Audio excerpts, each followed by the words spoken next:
you ever seen a hero realize the battle is over, not just for his army, but for himself? That is exactly what happens in Act 5, Scene 5, the final and the most emotional moment of Julius Caesar. In Act 5, Scene 4, the battlefield of Philippi is out of control for the conspirators. Their forces are collapsing. One of Brutus's loyal officers, Lucilius, pretends to be Brutus to protect him. Although he is captured, but Mark Antony spares him. He respects his courage. So in Act 5, Scene 5, what happens is that Brutus, he enters the scene defeated, accompanied by a few remaining companions, Clytus, Dardanius, Voluminus, Strato. Now, realizing that capture cannot be avoided now and that his hour has come, Brutus asks several of his men to kill him rather than let him to be taken, and they all refuse.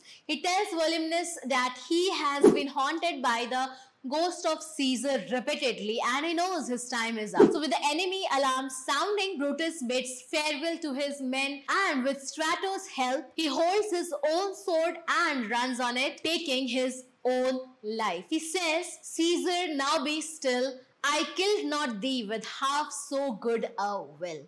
So shortly after, Antony and Octavius Caesar arrive with their forces and find the dead Brutus. Antony delivers a eulogy, a tribute, calling Brutus the noblest Roman of them all.